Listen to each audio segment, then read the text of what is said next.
E aí pessoal, tudo bem com vocês?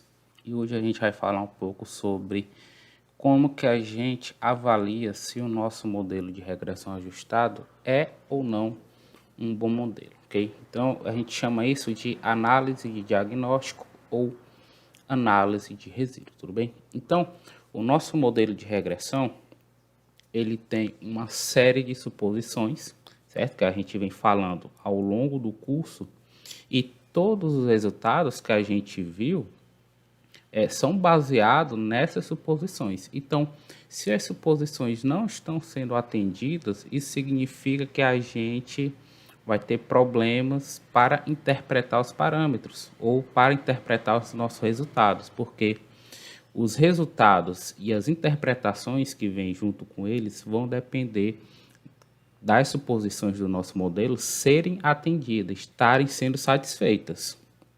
Então, só relembrando as suposições. Primeiro, a gente tem acesso a uma amostra que foi retirada de maneira aleatória. O nosso modelo é um modelo linear.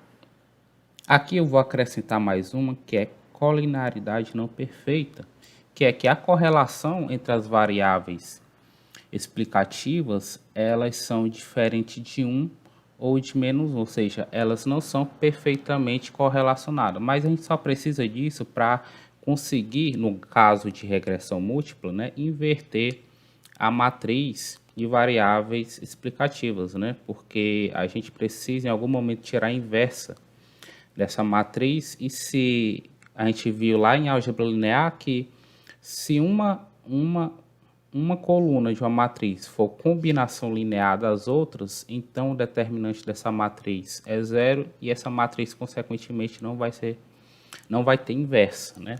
Então, como a gente tem que, em algum momento, para estimar pelo método de mínimos quadrados os parâmetros do nosso modelo, a gente precisa que a correlação entre as variáveis explicativas não sejam perfeitas, né? Ou seja, correlação entre duas variáveis explicativas não vai ser igual a 1 e também não pode ser igual a -1, ok? O valor esperado do erro igual a zero. A variância do erro, dadas as variáveis explicativas, ela é constante, essa suposição que a gente chama de homocedasticidade. E a última suposição que a gente viu para construir os testes de hipótese é a suposição de normalidade do erro. Então, a gente está supondo aqui que o nosso erro vai seguir uma distribuição normal com média zero e variância sigma 2, tudo bem? Então, essas são as suposições do nosso modelo, e aqui a gente vai ver técnicas para avaliar as seguintes suposições: a suposição de homocedasticidade e a suposição de normalidade. E para que servem essas suposições? Essas suposições servem para a gente fazer os nossos testes de hipótese, ok? Se essas duas suposições não forem atendidas, isso significa que qualquer conclusão que a gente tirar a partir do teste de hipótese pode ser uma conclusão errada, porque esses testes não são válidos. Tudo bem? Então, os testes de hipótese só são válidos se eu tenho variância constante e se eu tenho a normalidade do erro, tudo bem? Então, aqui a gente vai ver técnicas, a gente vai ver dois testes de hipótese para avaliar se a gente tem uma variância homocedástica e para a gente verificar se o erro vai seguir uma distribuição normal, tudo bem? Então, pessoal, o objetivo aqui é ser um pouco mais prático, certo? Então, eu vou falar o teste para vocês, vou explicar da onde que o teste surgiu, mas eu não vou me demorar muito nessa explicação para a gente partir logo para o R, tudo bem? Então, a primeira coisa que a gente tem que ter em mente é que, ó, os estimadores de nossos mínimos quadrados é o que? É x transposto x a -1, x transposto y, tudo bem? E, consequentemente, o valor estimado, né, da nossa variável resposta, que é a estimativa da esperança da variável resposta dadas as variáveis explicativas, é x beta chapéu, que é o estimador de mínimos quadrados, tudo bem? E o resíduo, o que é o resíduo? O resíduo é a diferença do que a gente observa, a variável resposta observada, menos a variável resposta estimada através do modelo. Então, isso daqui é o que a gente chama de resíduo.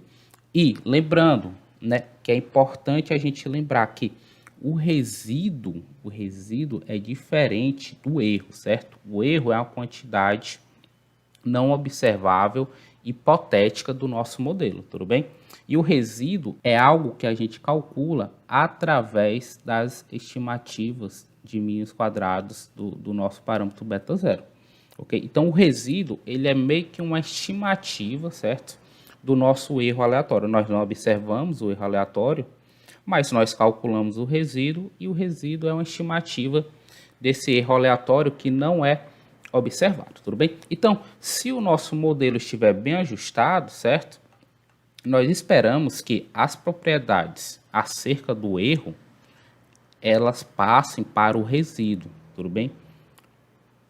Já que o resíduo é uma estimativa do nosso erro aleatório, ok? Então, a gente espera que o resíduo ele esteja bem próximo do erro aleatório do nosso modelo, dessa variável que a gente não observa. Então, todas as suposições que a gente vai testar vai ser sobre o resíduo, porque é o que a gente consegue observar, e não sobre o erro aleatório, certo?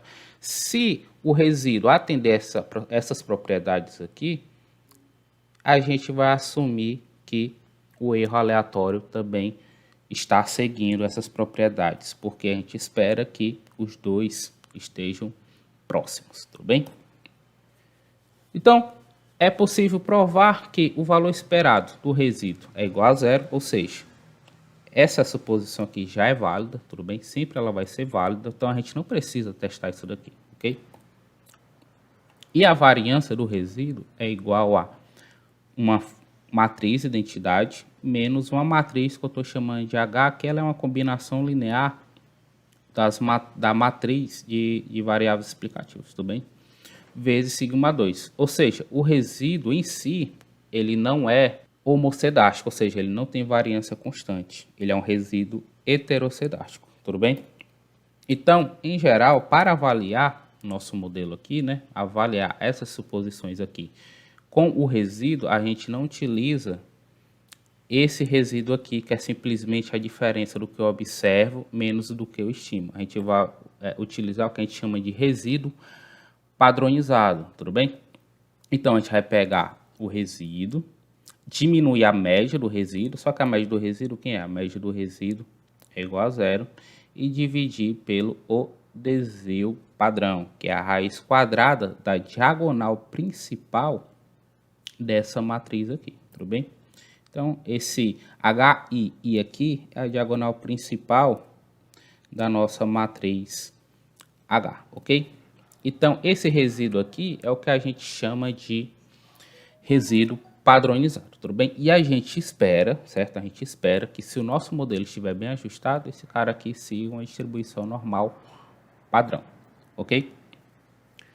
Então, o que a gente vai fazer? A gente vai utilizar os resíduos para verificar as suposições acerca do erro aleatório do nosso modelo, tudo bem? Então, se o resíduo seguir, ele for homocedástico, se o resíduo for homocedástico e se o resíduo seguir uma distribuição normal, a gente espera que o erro aleatório também tenha essas propriedades, então o nosso modelo estará atendendo a todas as suposições.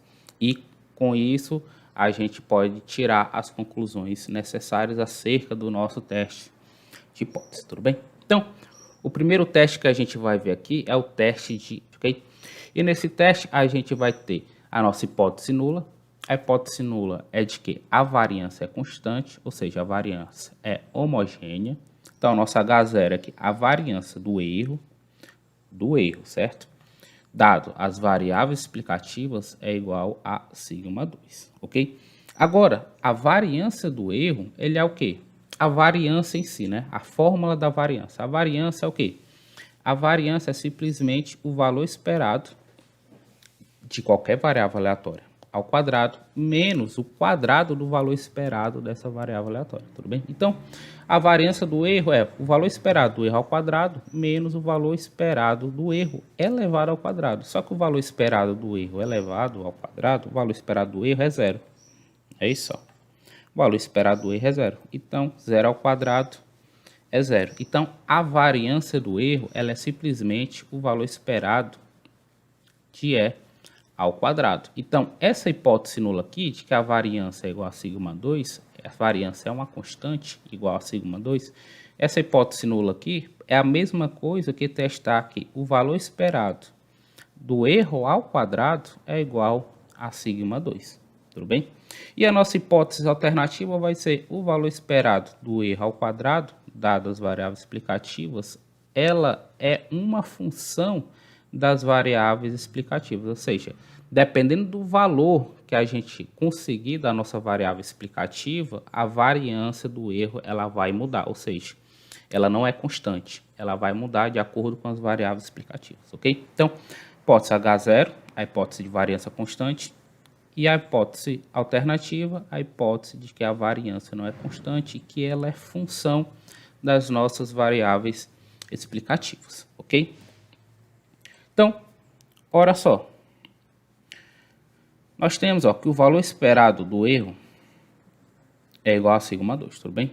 Então, o que a gente vai fazer? Eu vou pegar um modelo, certo? Um modelo de regressão em termos do erro elevado ao quadrado. Eu vou colocar o erro em função de uma constante mais x1 vezes uma constante mais x2 vezes uma segunda constante mais xk vezes uma constante relacionada a k mais um termo aqui de erro, que é o mesmo termo de erro aleatório, um outro erro aleatório diferente do nosso modelo original, tudo bem?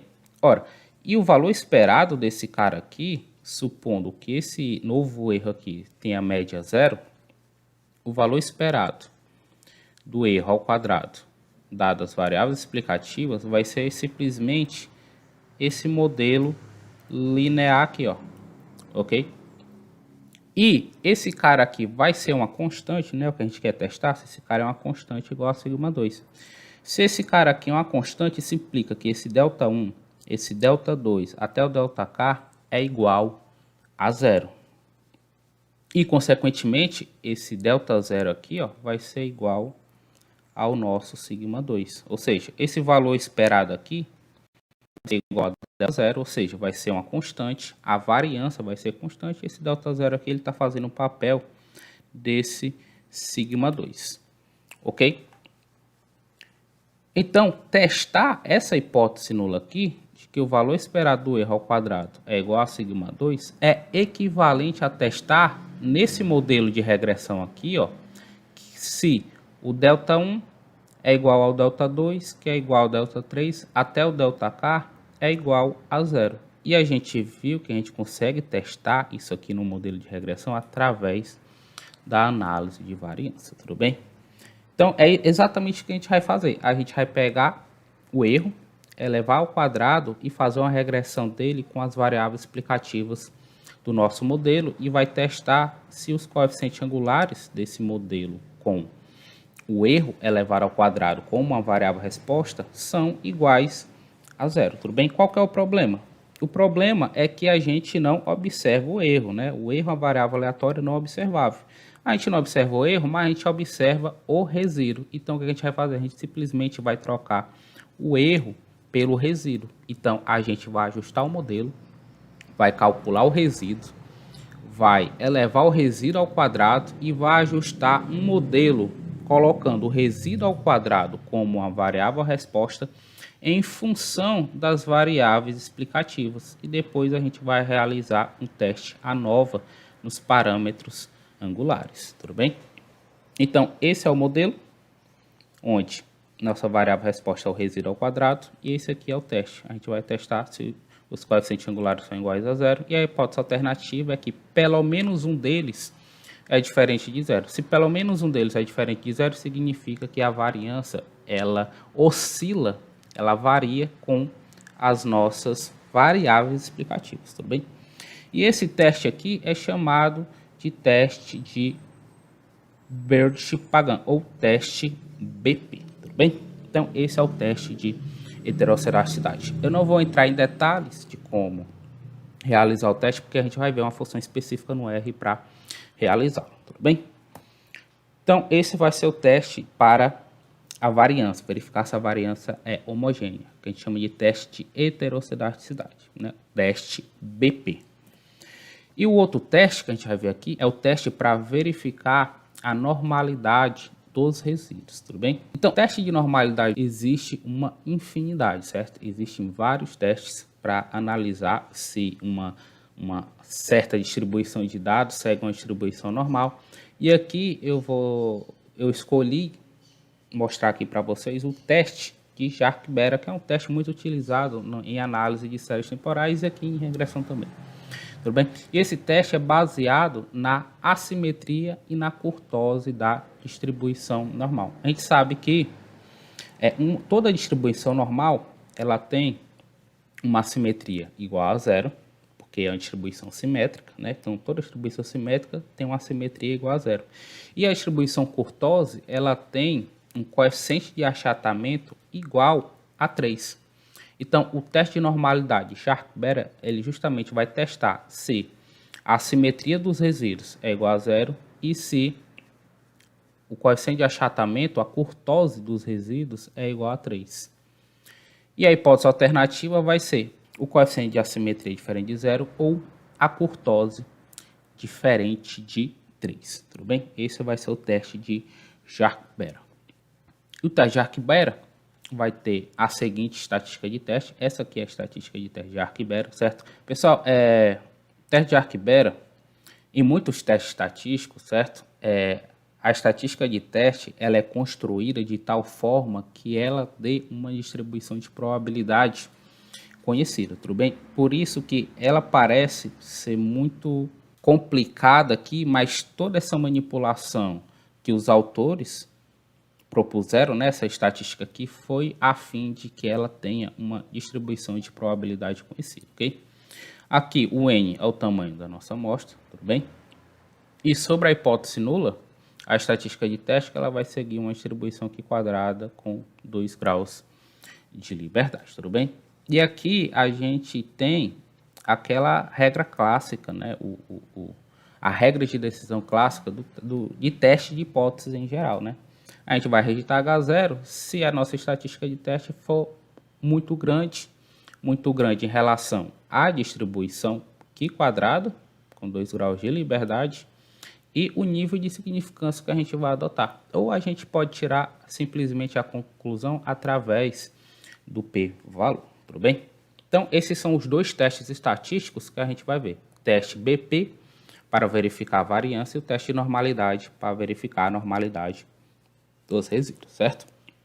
E a gente pode também utilizar uma análise gráfica para verificar a normalidade, que é o que a gente chama de QQ-plot, ok? E o QQ-plot, ele é simplesmente a gente comparar os quantis dos resíduos, os quantis observados do nosso resíduo, né? A gente ordena e calcula os quantis e comparar esses quantis com os quantis teóricos de uma distribuição normal padrão, ok? Então, se o nosso resíduos ele for aproximadamente uma distribuição normal, na hora que a gente fizer um gráfico de dispersão dos resíduos observados com os resíduos teóricos de uma distribuição normal, esse gráfico de dispersão ele deve ser aproximadamente uma linha reta, tudo bem? Então, como exemplo aqui, ó, eu tenho aqui ó, os quantis, o gráfico de dispersões dos quantis teóricos, que estão aqui embaixo, ó, e aqui os quantis observados e padronizados do resíduo de um modelo de regressão, tudo bem? E a gente espera ó, que na hora que você plote esses dois, se os resíduos realmente seguem uma distribuição normal, os quantis teóricos eles devem estar muito próximos dos quantis observados. Então, na hora que a gente fizer um gráfico de dispersão, isso aqui deve dar aproximadamente uma reta, tudo bem? E a gente vai ver uma função em que ela constrói também essas bandas de confiança aqui. Então, além de seguir uma reta, o ideal é que os pontos gerados através desse gráfico de dispersão estejam dentro da banda de confiança, tudo bem? Então, vamos fazer um exemplo aqui no R. Então, aqui no R, eu estou utilizando a base de dados de publicidade, certo? Aquela onde a gente vê os gastos com publicidade na TV, no rádio e no jornal impresso, tudo bem? Então, aqui eu vou ajustar um modelo, ok? Nosso primeiro modelo, vou chamar aqui de modelo 1, é uma regressão, certo? Eu estou ajustando uma regressão onde as vendas, tudo bem? Vai estar em função da nossa primeira variável explicativa, que é a publicidade com a TV, a segunda, que é a publicidade com rádio, e a terceira é a publicidade com o jornal, tudo bem? Esse data aqui igual a dados significa que, ó, como eu li essa base de dados aqui, eu vou disponibilizar para vocês, tudo bem, essa base de dados e esse script aqui com essa linha de comando para vocês poderem fazer aí em casa, ok? E essa data aqui igual a dados significa que, ó, que como eu não estou pegando dados, cifrão, seios, por exemplo, se eu rodar essa linha de comando aqui, ó, eu vou ter aqui as observações da variável vendas, tudo bem? Então, para eu conseguir pegar essas observações na variável de dados, eu tenho que colocar esse cifrão. Aqui, ó, dentro da função eu não estou colocando. Então, eu tenho que dizer do R, eu tenho que dizer para o R da onde é que eu estou tirando essas variáveis. E por isso que eu coloco isso aqui, ó, data igual a dados, porque dados é o nome do objeto onde eu estou alocando a base de dados que eu acabei de ler, tudo bem? Então, se eu rodar esse modelo aqui, eu vou ter os seguintes resultados, né? Então, aqui eu tenho, ó, algumas estatísticas descritivas sobre o resíduo, certo? Nós esperamos que o resíduo, ó, tenha média igual a zero, aqui tá próximo de zero. Aqui a gente tem as estimativas dos parâmetros, aqui a gente tem os erros padrões, aqui a gente tem a estatística T do teste de hipótese e aqui a gente tem o p-valor do teste de hipótese, né, do teste T, ok? A estimativa da variância, certo? A estimativa da variância do modelo. O R2 ajustado. Aliás, o R2 normal. O R2 ajustado. E aqui a estatística F do teste de hipótese da análise de variância, tudo bem? Ok, agora, ajustado o modelo, o que é que a gente deveria fazer? A gente deveria interpretar os parâmetros já e verificar se os coeficientes são significativos ou não? Teoricamente não, pessoal, certo? A gente ajusta o modelo e a gente faz essa tabela aqui, mas a gente ainda não pode tirar conclusões com esse teste de hipótese aqui, porque a gente tem que verificar se as suposições do modelo estão sendo atendidas, tudo bem? Então, aqui, ó, a gente vai fazer o teste de heterocedaticidade e o teste de normalidade, tudo bem? E para vocês realizarem um teste de heterocedaticidade, aí na casa de vocês vão precisar do pacote, que é o pacote LM teste, tudo bem? Então, vocês instalam com essa linha de comando aqui, ó, install.pkits e coloca aí, ó, LM teste, certo? O R vai instalar o pacote. Como eu já estou com o pacote instalado, eu não preciso dessa linha de comando, certo? Depois do pacote instalado, vocês têm que carregar o pacote no R. Vocês podem carregar através da função require, certo? Eu vou carregar aqui o pacote LM teste. Pacote carregado, a função do teste BP vai ser BP teste, certo? E a gente vai entrar aqui com o nosso modelo, ok? Então, eu chamei esse cara aqui, ó, de modelo 1. O modelo 1 é o quê? É vendas em função publicidade de TV, mais a publicidade do rádio, mais a publicidade com o jornal, tudo bem? Então, na hora que eu rodar essa linha de comando aqui, eu vou ter o teste de Bird Pagão, ok? Então, o que é que a gente vê nesse teste aqui? A gente vê a estatística de teste, os graus de liberdade e o p-valor, certo? E qual a conclusão que a gente tira aqui? A gente pode tirar a conclusão através do p-valor, certo? Lembrando lá, se o p-valor for maior do que o nível de significância adotado, nós não rejeitamos a hipótese nula. Qual a hipótese nula aqui? A hipótese de homocedaticidade. Se o p-valor for menor do que o nível de significância que a gente for adotar, o p-valor, nós rejeitamos a hipótese nula, tudo bem? Então, aqui nesse caso aqui, se a gente adotar, vamos adotar o nível de significância de 5%, tudo bem? Então, ao nível de significância de 5%, a gente não rejeita a hipótese nula de que a variância do resíduo ela é uma variância homocedástica, ok? Ou seja, ela não é função das variáveis explicativas. Então, aqui, nesse modelo ajustado, a gente não tem problema de heterocedaticidade, ok? Agora a gente vai fazer o teste de normalidade. Então, para fazer o teste de normalidade, vocês vão precisar utilizar o pacote T-Series, ok? Então, vocês precisam instalar no R o pacote T-Series, ok?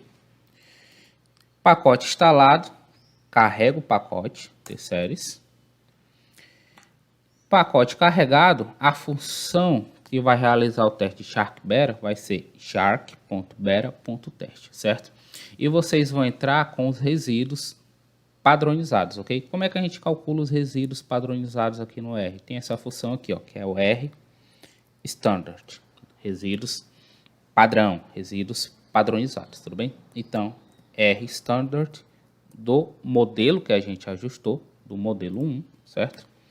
Do modelo 1, se a gente rodar esse teste aqui, a gente vai ter, ó, teste de shark-bera, a estatística de teste, os graus de liberdade e o valor P, ok? Então, levando em consideração aqui um nível de significância de 5%, o p-valor é menor do que o nível de significância que a gente está adotando, de 5%. Então, a gente vai rejeitar a hipótese nula do teste de shark-bera. E qual é a hipótese nula do teste de shark-bera? É a hipótese de normalidade.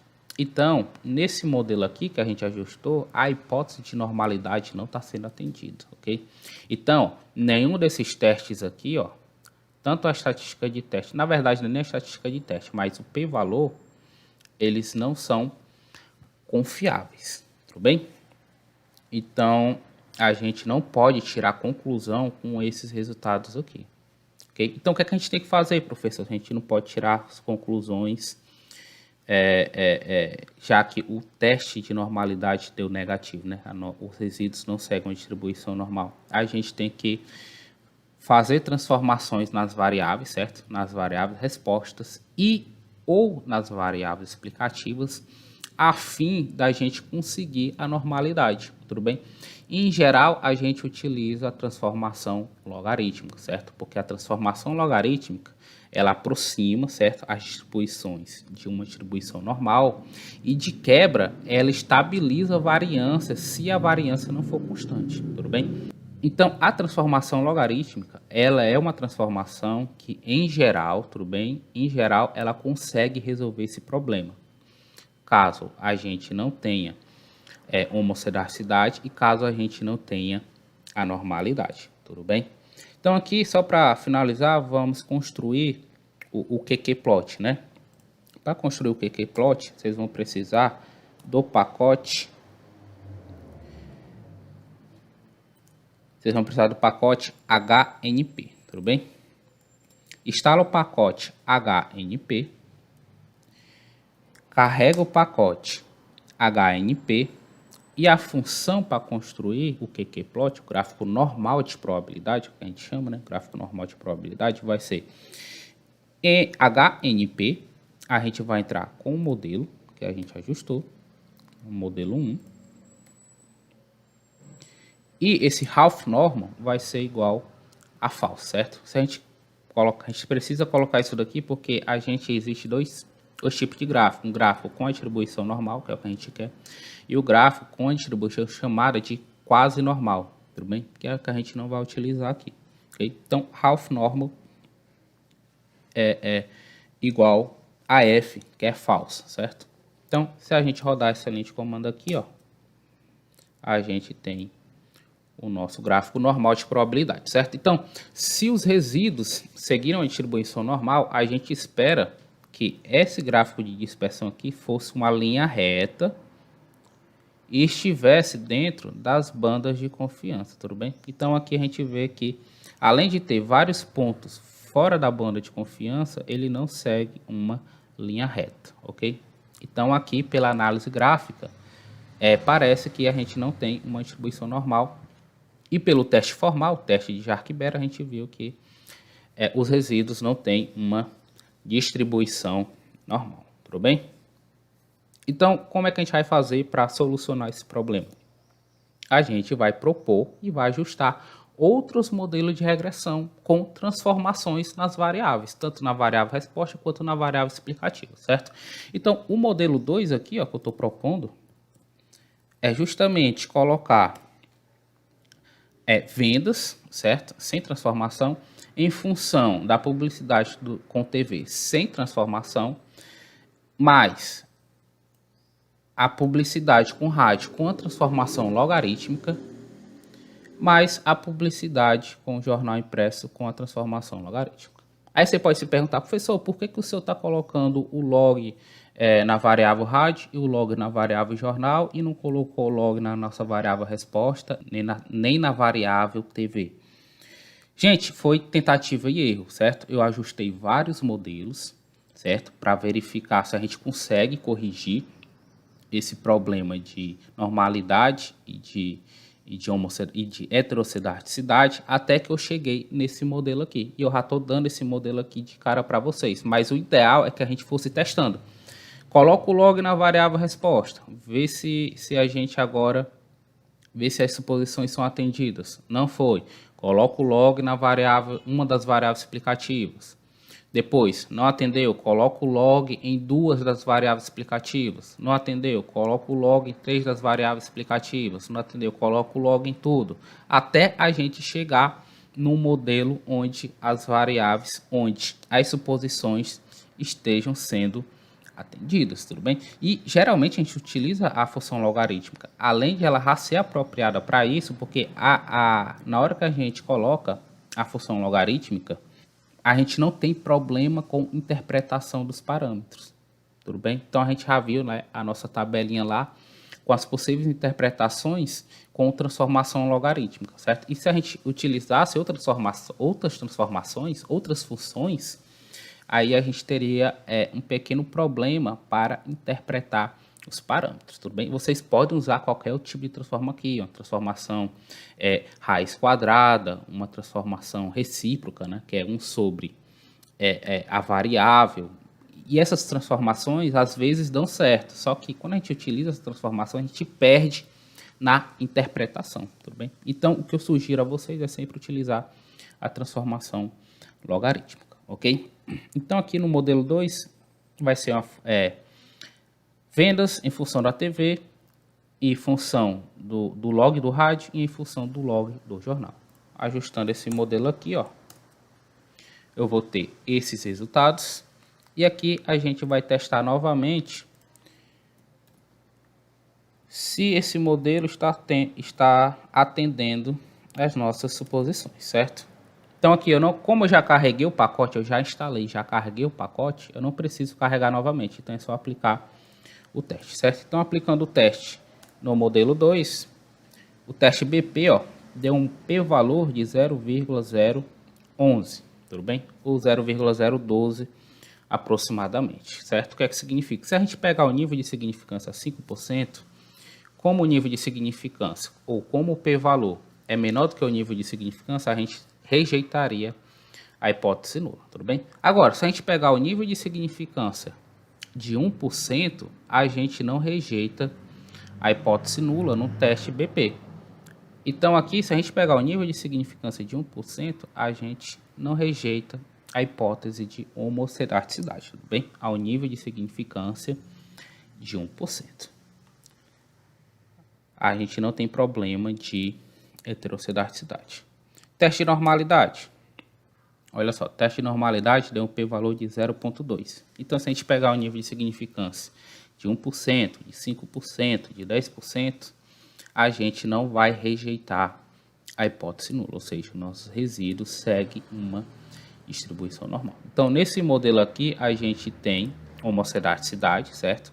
Se a gente estiver testando ao nível de 1%. E a gente tem também a normalidade com teste de significância, com nível de significância a 1% também, certo? E aqui, para a gente verificar aqui, o gráfico normal de probabilidade, né, o QQ-plot. Olha só, ele está dentro aqui, ó, da banda de desconfiança, ó. No comecinho aqui ele segue uma reta, certo? Parece que quando ele chega no meio, ele quer sair um pouco da normalidade, tem alguns valores aqui, ó, fora da banda de confiança. Depois ele entra de novo e tem alguns valores aqui que saem fora da banda de confiança, certo? Se você olhasse só para o gráfico normal de probabilidade, pode ser que a gente olhando assim, a gente veja, não está parecendo muito uma reta, talvez não seja uma distribuição normal, tudo bem? Mas aí qual o problema da análise gráfica? O problema é justamente que a análise gráfica é interpretação da pessoa que está olhando, certo? Você pode olhar um gráfico e ver um padrão, e uma outra pessoa pode olhar o mesmo gráfico e não ver padrão nenhum, tudo bem? Então, a análise gráfica, ela é interpretação, certo? Ela serve para nos auxiliar, mas a nossa decisão mesmo tem que ser um conjunto com a análise gráfica e o teste formal, certo? O teste formal de normalidade, certo? E no teste formal de normalidade a gente não rejeita a hipótese de normalidade, tudo bem? Então, pessoal, um bom estudo a todos e até mais.